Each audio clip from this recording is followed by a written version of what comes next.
Hello friends, अपन अभी speech development या वाणी विकास पढ़ रहे हैं, जो कि अभी अपना टॉपिक ख़त्म नहीं हुआ है क्योंकि ये टॉपिक बहुत लंबा और बहुत क्रिटिकल है और बच्चे के लिए बहुत इम्पॉर्टेंट भी है और आप लोगों के लिए भी इम्पॉर्टेंट है क्योंकि आने वाले समय में आप भी पेरेंट्स बनेंगे या जो भी कुछ है या कोई इस तरह के जॉब में जाएंगे, कुछ भी कर सकते हैं।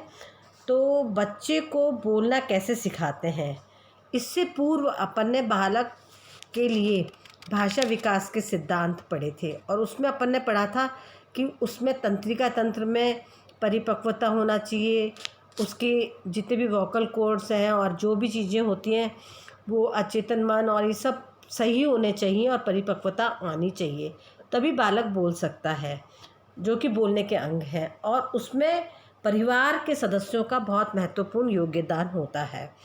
अभी तक जो बच्चा पढ़ रहा था, बच्चा जो सीख रहा था बोलने के लिए, वो बेबी लैंग्वेज में बात करता था। धीरे धीरे बड़ा हुआ क्योंकि उसके वोकल कॉर्ड है और उसकी जो गले की जो बोलने की और मस्तिष्क में जो बोलने का जो हिस्सा होता है वो इतना परिपक्व नहीं हुआ होता कि वो पूर्ण रूप से शुद्ध उच्चारण एकदम से करने लगे।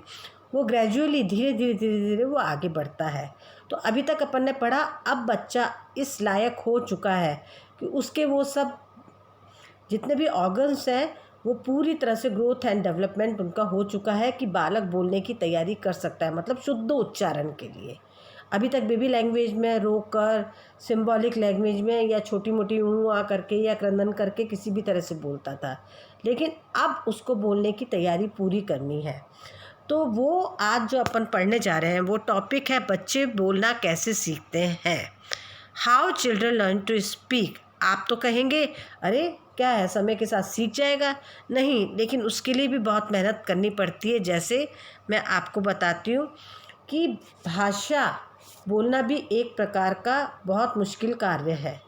मतलब मुश्किल कार्य नहीं है, एक क्वेश्चन है। एक क्वेश्चन आंसर रखती हूँ मैं आपके कि जिसमें विभिन्न विधियों से सीखा जा सकता है।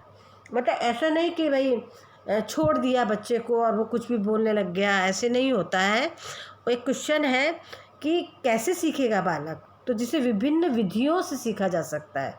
बोलने के लिए प्रमुख रूप से दो पहलू बहुत ज़्यादा आवश्यक है, जो पूर्व में आप समझ गए होंगे कि वो मैं कौन से बताने जा रही हूँ। प्रथम, भाषा का क्रियात्मक पक्ष। मोटर डेवलपमेंट आप पढ़ चुके हैं। मोटर डेवलपमेंट जैसे कि बच्चा करवट लेता है, फिर बैठना सीखता है, फिर उठना सीखता है, जैसे जैसे उसकी मसल्स डेवलप होती हैं, चलना सीखता है, स्विमिंग सीखता है, वैसे वैसे वो कार्य करना शुरू कर देता है। कोई धीरे, कोई कम, कोई जल्दी, कोई देर से, लेकिन ज़्यादा उसमें अंतर नहीं होता। अर्थात बालक में कुछ ध्वनियों को बोलने की क्षमता या योग्यता हो। दूसरा जो पॉइंट है वो है द्वितीय, भाषा का मानसिक पक्ष, मेंटल एस्पेक्ट ऑफ स्पीच। मैंने बताया था कि एक तो होता है वोकल कॉर्ड से रिलेटेड, जो कि आप देखिए कि पहला जो था वो ये था कि प्रथम भाषा का क्रियात्मक पक्ष, अब ये सेकेंड है द्वितीय भाषा का मानसिक पक्ष, मतलब मेंटल एस्पेक्ट। ध्वनियों में कुछ इस प्रकार का संयोजन हो कि संयोजित ध्वनियों को शब्द कहा जा सके।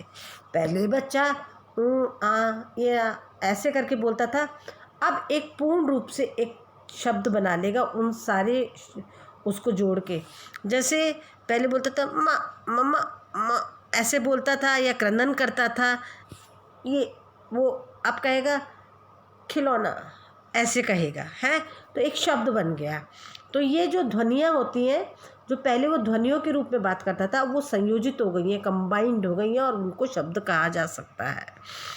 इस प्रकार भाषा के उस प्रथम पहलू को भाषा का क्रियात्मक पक्ष कहा जाता है। देखिए मैंने इन्वर्टेड कॉमास में लिखा है कि भाषा का क्रियात्मक पक्ष कहा जा सकता है, कि इस समय भी मोटर डेवलपमेंट हो रहा है और वो मोटर डेवलपमेंट के साथ ही हो रहा है। तथा दूसरे पहलू को भाषा का मानसिक पक्ष कहा जा सकता है। पहला तो आपके शरीर से रिलेटेड होता है कि बालक के जो मसल्स हैं वो क्रियात्मक, मतलब मोटर डेवलपमेंट उनका हो रहा है या नहीं हो रहा। और दूसरा मानसिक पक्ष जो है, तो हमारे दिमाग में मेंटल जो हमारा दिमाग होता है उसमें हर कॉर्नर में कोई न कोई चीज़ होती है जो कि एक स्थान होते हैं। मैं आपको एक साधारण सी भाषा में बताती हूँ। स्थान होता है कोई बोलने का, कोई चलने का, कोई खाने का। तो इसी प्रकार बोलने का भी एक पोर्शन होता है, एक सेगमेंट होता है। तो मानसिक पक्ष उसे कहा जाता है। भाषा के क्रियात्मक पक्ष के अंतर्गत बोलने के संबंधित सभी अंगों की परिपक्वता आती है। प्रारंभ में बालक के बोलने के अंग अपरिपक्व दशा में होते हैं। मुख गुहा अत्यंत छोटी होती है, जीभ बड़ी होती है, तालू चपटा होता है, बच्चे के मुंह में दांत नहीं होते हैं। जब तक ये सभी अंग पूर्ण रूप से विकसित एवं परिपक्व नहीं हो जाते तब तक बालक कैसे बोलेगा। अपन खुद ही सोच सकते हैं कि कोई चीज़ अपनी अगर ख़राब हो गई है तो उससे अपन कार्य नहीं कर सकते किसी अंग से। उसी प्रकार इसके पूरी परिपक्वता और ग्रोथ नहीं आई है तो नहीं कर सका। लेकिन अब जो अपन पढ़ रहे हैं इसी टॉपिक के अंदर एक छोटा पोर्शन, उसके अंतर्गत वो विकसित हो चुके हैं और अब उसको उच्चारण भी सही करना है, बोलना भी सीखना है और समानता भी लानी है, शुद्ध उच्चारण करना है।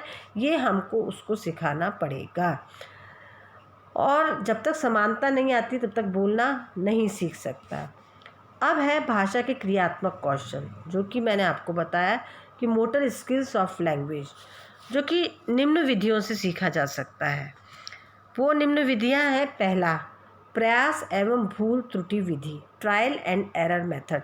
जैसे कि अपन आजकल टेक्नोलॉजी के अंदर करते हैं कि कुछ अपन कोशिश करते हैं करने की, नहीं होता तो फिर वो गलत हो जाता है, फिर उसको ट्राई करते हैं। तो ट्रायल एंड एरर मेथड सब चीज़ों में चलता है, तो ये भाषा में भी चलता है।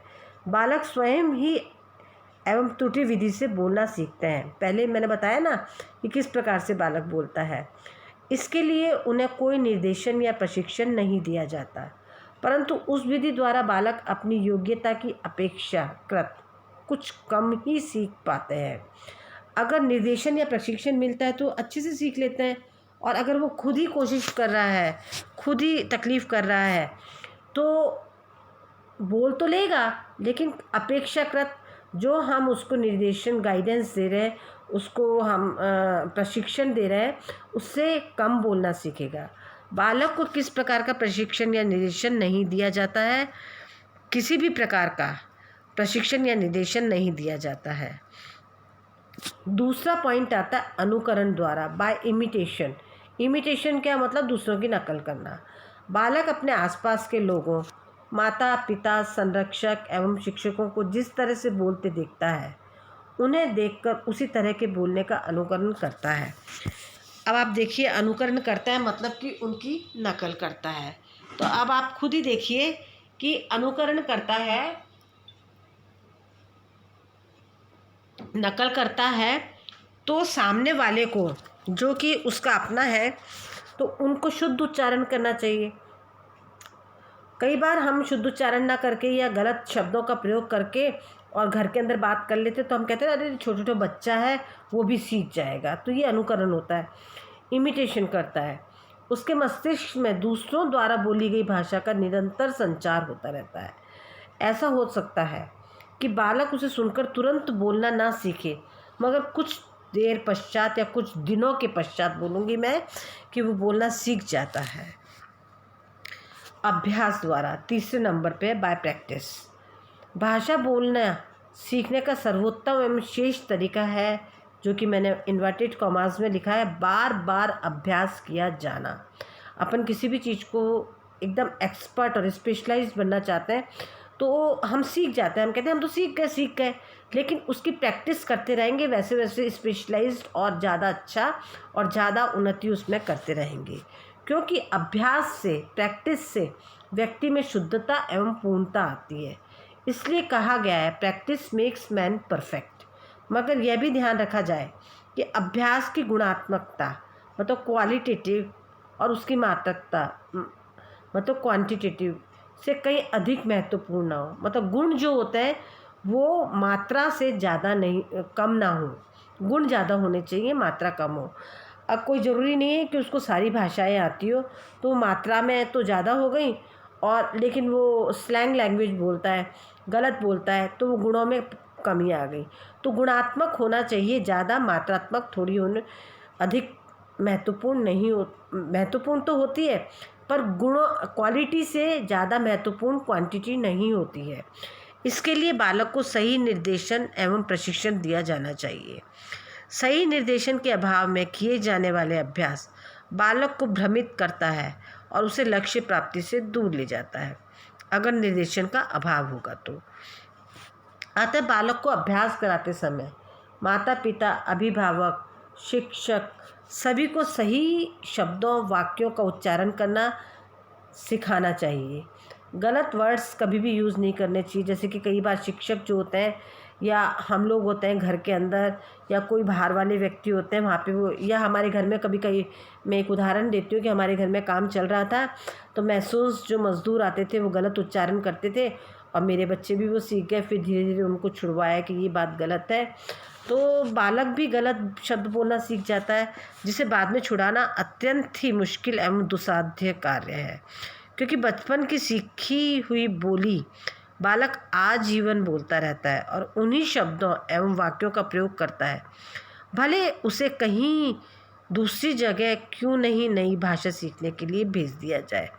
परंतु जो रूट होती है वो तो रूट ही होती है ना बच्चों।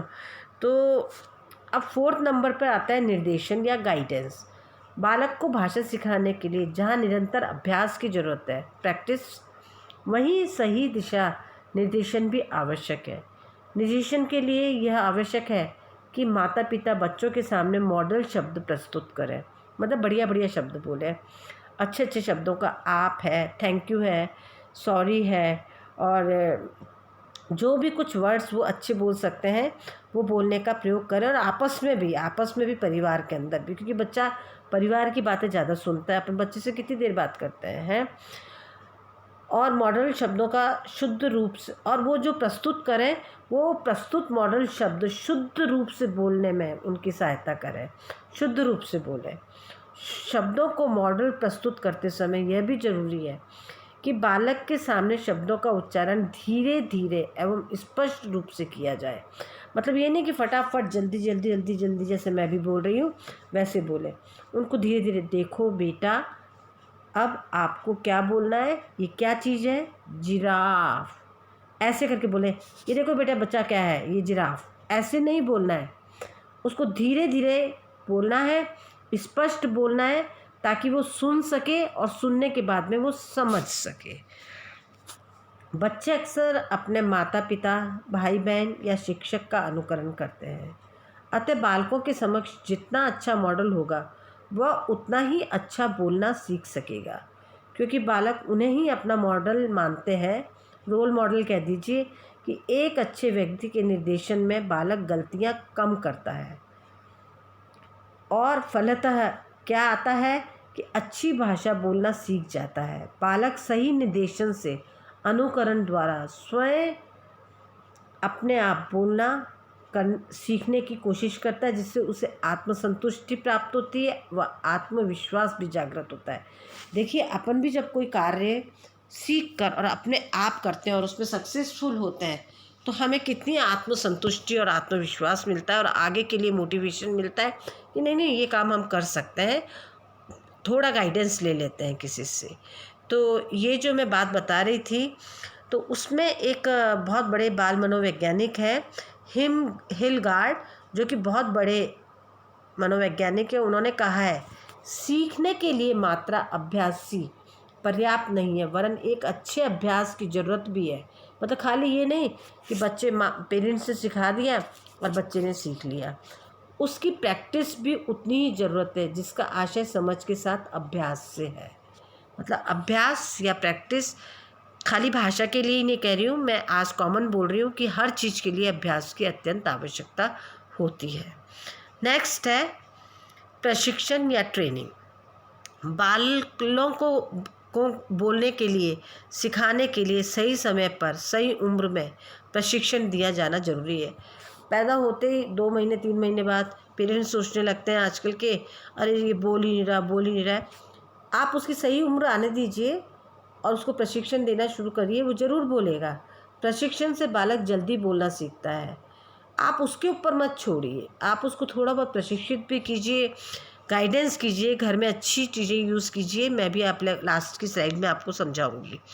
बालक जल्दी बोलना सीखता है, साथ ही उसमें शुद्ध उसकी बात मतलब जो बोली होती है, वाणी होती है, उसमें शुद्धता एवं स्पष्टता आती है। 6 नंबर पर आता है प्रेरणा द्वारा, बाय मोटिवेशन। भाषा सीखना गत्यात्मक व मानसिक कौशल है, जो कि पूर्व में अपन पढ़ चुके हैं। गत्यात्मक मतलब क्रियात्मक को गत्यात्मक भी बोल सकते हैं अपन। अतः बालकों को बोलना सिखाने के लिए शुद्ध उच्चारण कैसे करें, किस प्रकार विभिन्न शब्दों को संयोजित करें, मतलब कई सारे शब्द हैं उनको मिला के एक सेंटेंस बनाना है या छोटा सा, यह सिखाना जरूरी है, ताकि बालक शब्दों का सही उच्चारण करना और उन्हें संयोजित करना सीख जाता है। इसलिए बालकों को प्रयास एवं भूल, जो कि पूर्व में मैंने आपको कई पॉइंट्स बताए, श्रुति विधि, प्रशिक्षण, प्रेरणा, मोटिवेशन, इमिटेशन, अनुकरण द्वारा सिखाना अत्यंत आवश्यक है।